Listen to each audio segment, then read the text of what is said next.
በሰማይ የተጀመረ አንድ ክስ መላውን የፍጥረት ታሪክ እንደቀረጹብን ነጋግልስ ዛሬ የምንዳስሰው በአጽናፈ ዓለም ታሪክ ውስጥ እጅግ ግዙፉን የፍርድ ቤት ክርክር ነው።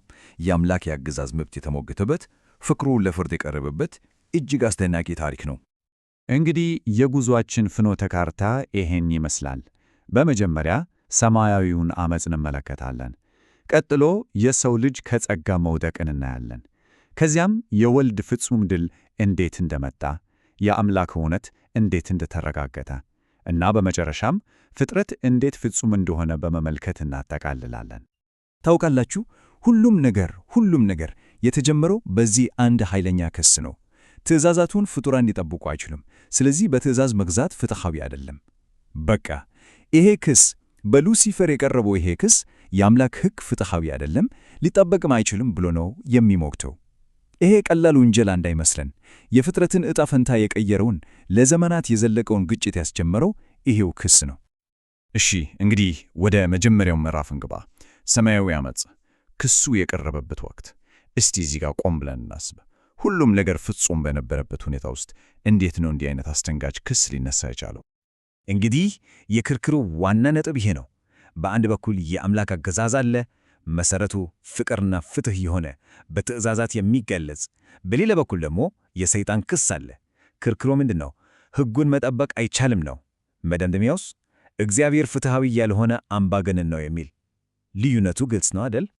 አሁን እስቲ ለአንድ አፍታ ቆም ብለን እናስብ። የሰይጣን ክስ እውነትስ ቢሆን ሕጉ በእርግጥም ሊጠብቅ የማይችል ከሆነ ፈጣሪ ራሱ ምን ይሆናል ማለት ነው? ፍትሃዊ ያልሆነ፣ ውሸታም፣ አልፎ ተርፎም ገዳይ? አዎ፣ የክሱ ክብደት እስከዚህ ድረስ ይሄዳል። እዚህ ጋር አንድ ጥያቄ ይነሳ። እግዚአብሔር ለምን ዓመፀኛውን ወዲያውኑ አላጠፋውም? መልሱ ቀላል ነው። ኃይል ብቻውን እውነትን አያረጋግጥም። በቅጽበት ቢያጠፋው ኖሮ በመላእክት መካከል ምናልባት ክሱ እውነት ስለነበር ይሆን የሚል ጥርጣሬ ሊፈጠር ይችል ነበር። ስለዚህ ክሱ በማያዳግም ማስረጃ በይፋ በጊዜ ሂደት ውድቅ መደረግ ነበረበት። ይሄ የጥበብና የትዕግሥት መንገድ ነበር። እናም ክሱን ውድቅ ለማድረግ እግዚአብሔር አንድ አዲስ ማስረጃ አዘጋጀ፣ የሰው ልጅ። ግን ይህ የመጀመሪያው ምስክር ወደቀ። እስቲ ይህ ውድቀት የፍርድ ሂደቱን እንዴት እንደቀየረው እንመልከት። ቀዳማዊ አዳም፣ የእሱ ሚና በጣም ግልጽ እና ወሳኝ ነበረ። እሱ ማለት ፍጡራን የእግዚአብሔርን የፍቅር ሕግ ጠብቀው መኖር ይችላሉ የሚለውን ነገር በተግባር የሚያሳይ ሕያው ማስረጃ መሆን ነበረበት። አስቡት፣ የዚህ ዓለም አቀፋዊ የፍርድ ቤት የመጀመሪያውና ወሳኙ ምስክር እሱ ነበር። ግን እንደሚታወቀው የመጀመሪያው ሙከራ በአሳዛኝ ሁኔታ ከሸፈ። ልክ እንደ ዶሚኖ አንዱ ሲወድቅ ሌላውን እየጣለ ሄደ። አዳም የእግዚአብሔርን እውነት ሊያረጋግጥ ተፈጥሮ ነበረ፣ ግን የሰይጣን ፈተና ተሳካለት። ከዛ አዳም ኃጢአት ሠራ፣ የኃጢአት ባሪያም ሆነ። በምድር ላይ የነበረው ግዛትም ለሰይጣን ተላልፎ ተሰጠ። በመጨረሻም የተንቃረው ተርፎ ይኖራል የሚለው ሕግ ነገሰ። ለጊዜው የሰይጣን ክስ ያሸነፈ መሰለ። ታሪኩ ግን እዚህ ላይ አያበቃም። በፍጹም። የመጀመሪያው ምስክር ሲወድቅ የፍርድ ሂደቱን ሙሉ በሙሉ የሚቀይር አዲስና ፍጹም የሆነ ምስክር ወደ መድረኩ መጣ። ኤክስፐርቱ ምስክር። ይህ ኤክስፐርት ምስክር ዳግማዊው አዳም ይባላል። እርሱም ኢየሱስ ክርስቶስ ነው። ተልእኮው በጣም ግልጽ ነበር። የመጀመሪያው አዳም የከሸፈበትን ቦታ ገብቶ ፍጹም ሕይወት ኖሮ ኃጢአትን አሸንፎ የፍቅር ሕግ ሊጠበቅ እንደሚችል በማያሻማ ሁኔታ ማረጋገጥ። አዎ፣ የሰይጣንን ክስ ለአንዴና ለመጨረሻ ጊዜ ውድቅ ለማድረግ ነው የመጣው። ልዩነቱን እስቲ እንመልከት። ቀዳማዊው አዳም የኃጢአት ባሪያ ሆነ፣ ግዛቱን አጣ፣ ውጤቱም ሞት ሆነ። ዳግማዊው አዳም ኢየሱስ ግን ኃጢአትን አሸነፈ፣ የጠፋውን ግዛት አስመለሰ። ውጤቱም በትንሣኤ የተገኘ ሕይወት ሆነ። አንዱ የውድቀት ሌላኛው ደግሞ የፍጹም ድል ተምሳሌ ነው።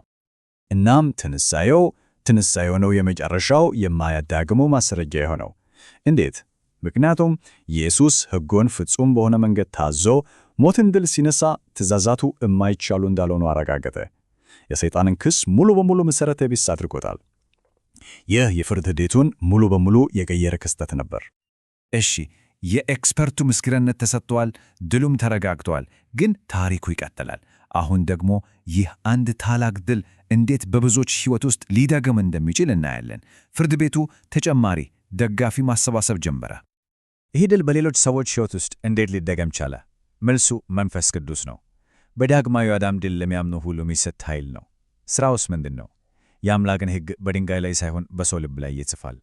ሰዎች ኃጢአት እንዲያሸንፉ ኃይል ይስባቸዋል። የእግዚአብሔርን መልክ እንዲያንጸባርቁ ያስችላቸዋል። እናም የበኩር ፍሬዎችን ይፈጥራል። እነዚህ የበኩር ፍሬዎች የምንላቸው እነማን ናቸው? እነዚህ በተለይም ሰማያታት የሆኑ አማኞች ናቸው።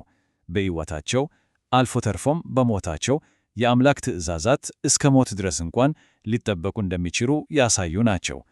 እነሱ ናቸው የዳግማዊ አዳምን ምስክርነት የሚያጠናክሩት ደጋፊ ምስክሮች። የማስረጃ አሰባሰቡም ሂደት አለው። በበኩራት በዓል ኢየሱስ ከሞት ሲነሳ የመጀመሪያው ፍሬ ሆነ። ከዚያም በጴንጤቆስጤ ቀን መንፈስ ቅዱስ ወርዶ አማኞችን ኃይል አለበሳቸው። ይህም የመከሩ መጀመሪያ ነበር። በመጨረሻም በዳስ በዓል የመጨረሻው የሰማዕታት መከር ሲጠናቀቅ የማስረጃው ስብስብ ሙሉ ይሆናል። እያንዳንዱ እርምጃ የሰይጣንን ክስ የበለጠና የበለጠ ውድቅ ያደርጋል። እናም በዳግማዊው አዳም ፍጹም ምስክርነት እና በበኩር ፍሬዎች ደጋፊ ማስረጃ የሰይጣን ክስ በማያሻማ ሁኔታ ጸጥ አለ። ከዚህ በላይ ምንም ማለት አይቻልም። በእግዚአብሔር ላይ የቀረበው ክስ ከማንኛውም ጥርጣሬ በላይ ውድቅ ሆኗል። ጉዳዩ ተዘግቷል። እንግዲህ ክሱ ውድቅ ሆኗል። ታዲያ አሁን ምን ይቀራል? የመጨረሻው ምዕራፍ። ፍርዱ ይፈጸማል፣ ፍጥረትም ይታደሳል። ወደ መጨረሻው እናልፋለን። ይህ የመጨረሻው ፍርድ በሥርዓት ነው የሚፈጸመው። በመጀመሪያ ከሳሹ ሰይጣን ይፈረድበትና ይወገዳል።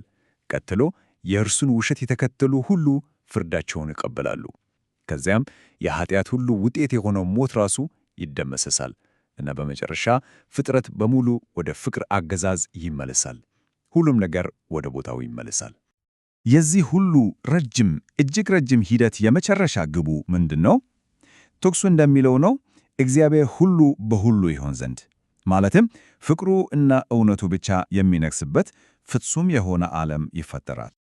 እናም ይህን የዛሬውን ዳሰሳችንን የምንጨርሰው በዚህ ጥያቄ ነው። ሙሉ በሙሉ በፍቅር እና በእውነት ላይ ብቻ የተገነባ ዓለም ምን ሊመስል ይችላል? የዚህ ሁሉ ታላላቅ የፍርድ ሂደት የመጨረሻ ውጤት ምን እንደሚሆን ማሰላሰል ምናልባትም ለራሳችን ሕይወት ትልቅ ትርጉም ሊሰጠን ይችላል።